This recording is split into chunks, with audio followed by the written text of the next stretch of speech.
नमस्कार मित्रांनो, स्वागत आहे तुमचं तुम्हा सर्वांच्या आवडत्या चॅनल आज काय नवीनवर। तर बघा मित्रांनो, आज काय नवीनच्या आजच्या व्हिडिओमध्ये आपण अतिशय महत्त्वाची माहिती पाहणार आहोत, ती म्हणजे केमिस्ट्री CET रजिस्ट्रेशन 2023 बाबत।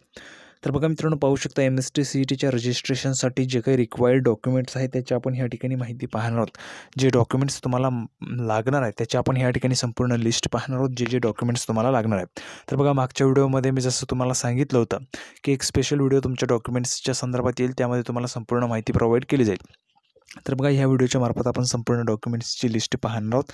तर बघा मित्रांनो, संपूर्ण माहिती पाहण्या अगोदर एक महत्त्वाची सूचना आहे, जर तुम्ही व्हिडिओवर नवीन असाल तर व्हिडिओला आत्ताच लाईक करून द्या, कारण तुम्हाला नंतर वेळ मिळणार नाही। आणि जर तुम्ही अजूनही आपल्या चॅनलला सबस्क्राईब केलं नसेल तर लवकरात लवकर चॅनलला सबस्क्राईब करून घ्या। खाली सबस्क्राईब नावाचं बटन आहे, त्यावर क्लिक करा। बाजूला बेल आयकन येईल, त्याला सुद्धा प्रेस करा, म्हणजे जेणेकरून तुम्हाला येणाऱ्या सर्व व्हिडिओचे नोटिफिकेशन तुमच्या मोबाईलवर मिळून जाईल आणि कुठल्याही पद्धतीचे महत्त्वाचे अपडेट्स तुमच्याकडनं मिस होणार नाही आहे। त्याचबरोबर मित्रांनो, 10वी-12वीच्या परीक्षेसंदर्भात किंवा मग रिझल्ट संदर्भात किंवा मग संपूर्ण अपडेट्स तुम्हाला आपल्या चॅनलमार्फत MST CETच्या प्रोव्हाइड केल्या जात असतात, तर चॅनलला नक्कीच सबस्क्राईब करून ठेवायचं आहे। तर बघा, रिक्वायर्ड डॉक्युमेंट्स कोणकोणते आहेत, कोणकोणते डॉक्युमेंट्स तुम्हाला रजिस्ट्रेशनसाठी लागणार आहेत त्याची संपूर्ण लिस्ट आपण या ठिकाणी पाहूया। तर बघा मित्रांनो, MST CETचे रजिस्ट्रेशन सुरू झाल्यानंतर आता तुम्हाला रिक्वायर्ड डॉक्युमेंट्स कोणकोणते आहेत, महत्त्वाचे डॉक्युमेंट्स लागणार आहेत त्याची आपण या ठिकाणी लिस्ट पाहणार आहोत। तर बघा, रिक्वायर्ड डॉक्युमेंट्स फॉर रजिस्ट्रेशन। तर बघा, एकतर आयडेंटिटी प्रूफ तुम्हाला लागेल। त्यामध्ये मग आता आयडेंटिटी प्रूफमध्ये तुम्ही काय देऊ शकता, एकतर पॅन कार्ड तुमच्याजवळ असेल तर तुम्ही पॅन कार्ड देऊ शकता, पॅन कार्ड नसेल तर पासपोर्ट देऊ शकता, पासपोर्ट नसेल तर आधार कार्ड, हे सर्वच विद्यार्थ्यांपाशी असतं, त्यामुळे आधार कार्ड तुम्ही देऊ शकता आयडेंटिटी प्रूफ म्हणून, किंवा मग वोटर ID कार्डसुद्धा तुम्ही देऊ शकता। तर या चारही वस्तूंपैकी किंवा चारही आयडेंटिटी प्रूफपैकी कोणतेही एक आयडेंटिटी प्रूफ तुम्ही देऊ शकता। त्यानंतर बघा, पुढे आहे 10thचं मार्कशीट। तर बघा, 10thचं मार्कशीटसुद्धा रजिस्ट्रेशनसाठी लागत असतं। त्यानंतर पुढे आहे फोटो आणि सिग्नेचर। तर बघा, फोटो आणि सिग्नेचर तुम्हाला या ठिकाणी लागणार आहे रजिस्ट्रेशनसाठी। फोटो हा रिसेंटली तुमचा असायला पाहिजे, ज्यावेळेस तुम्ही 12thचा फॉर्म भरला असेल। जर तो रिसेंट नसेल तर तो नसावा, रिसेंटली जो काही तुम्ही काढला असेल तो फोटो तुम्हाला द्यायचा आहे। त्यानंतर पुढे बघा, मोबाईल नंबर आणि ईमेल ID हा मित्रांनो अतिशय महत्त्वाचा आहे। मोबाईल नंबर जो तुमचा चालू मोबाईल नंबर आहे तोच तुम्हाला द्यायचा आहे। त्याचबरोबर ईमेल ID जो तुमचा चालू ईमेल ID आहे, जो तुम्ही वापरता ईमेल ID, तोच ईमेल ID तुम्हाला द्यायचे आहे। कारण फ्युचरमध्ये जे काही तुमच्याशी त्या ठिकाणी OTP वगैरे पाठवले जातील तर ते हेच ईमेल IDवर आणि याच मोबाईल नंबरवर तुम्हाला पाठवले जातील, त्यामुळे तुम्हाला हे मोबाईल नंबर आणि ईमेल ID व्यवस्थितरित्या द्यायचे।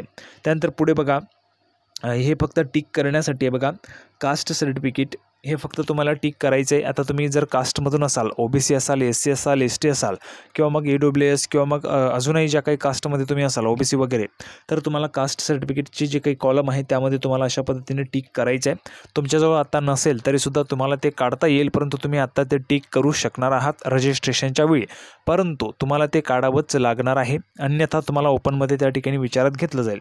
त्यानंतर पुढे आहे डोमिसाईल सर्टिफिकेट। तर बघा, डोमिसाईल सर्टिफिकेट जे महाराष्ट्रातील विद्यार्थी आहेत तर त्या विद्यार्थ्यांनी डोमिसाईल सर्टिफिकेटला सुद्धा टिक करायचं आहे। जास्तीत जास्त जागा या डोमिसाईल सर्टिफिकेटसाठीच्या त्या ठिकाणी ॲडमिशनसाठी असतात, त्यामुळे डोमिसाईल सर्टिफिकेटला तुम्हाला टिक करायचंच आहे महाराष्ट्राच्या विद्यार्थ्यांनी।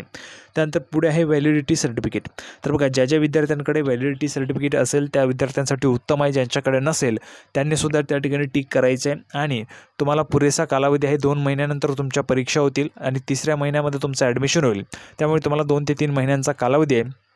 त्यामध्ये तुम्हाला व्हॅलिडिटी सर्टिफिकेट आत्ताच जर तुम्ही त्या ठिकाणी टाकलं तर तुम्हाला एक टोकन त्या ठिकाणी मिळून जाईल, आणि त्या टोकनच्या मार्फतसुद्धा तुम्ही त्या ठिकाणी ॲडमिशनच्या वेळेससुद्धा तुमचं जे काही रजिस्ट्रेशन असेल ते तुम्ही कंप्लीट करू शकणार आहात। असेल तर उत्तम आहे, नसेल तर काढून घ्यायचं आहे।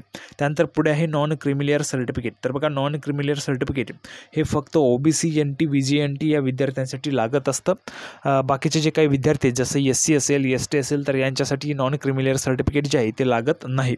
तर अशा पद्धतीने मित्रांनो, महत्त्वाचे डॉक्युमेंट्स आपण पाहिलेले तुम्हाला रजिस्ट्रेशनसाठी किंवा मग फॉर्म फिलिंगसाठी हे डॉक्युमेंट्स जे आहेत ते अतिशय महत्त्वाचे। तुम्हाला मी जसं सांगितलं होतं मागच्या व्हिडिओमध्ये की डॉक्युमेंट्स संदर्भात एक स्पेशल व्हिडिओ आहे, त्यामध्ये तुम्हाला डिटेलमध्ये माहिती प्रोव्हाइड केली जाईल, तर संपूर्ण माहिती प्रोव्हाइड केलेली आहे। MST CETच्या अजूनही अपडेट्स हव्या असतील तर कमेंट बॉक्समध्ये MST CET लिहून पाठवा, आणि जर तुम्ही MST CET देण्यात असाल तर कमेंट बॉक्समध्ये यस लिहून पाठवा. जर तुम्ही MST-CETची परीक्षा देणार असाल तर कमेंट बॉक्समध्ये यस लिहा आणि जर MST-CETची परीक्षा देणार नसाल तर कमेंट बॉक्समध्ये नो लिहून पाठवायचं आहे. सर्वच्या सर्व विद्यार्थ्यांनी कमेंट बॉक्समध्ये यस किंवा नो लिहून पाठवायचं आहे. संपूर्ण व्हिडिओ आपण पाहिलेला आहे. अपेक्षा तुम्हाला व्हिडिओ आवडला असेल. व्हिडिओ आवडला तर लाईक करा, जास्तीत जास्त शेअर करा. आपण पुन्हा एकदा भेटणार आहोत पुढच्या व्हिडिओमध्ये अशाच पद्धतीची एक महत्त्वाची माहिती घेऊन. तोपर्यंत धन्यवाद.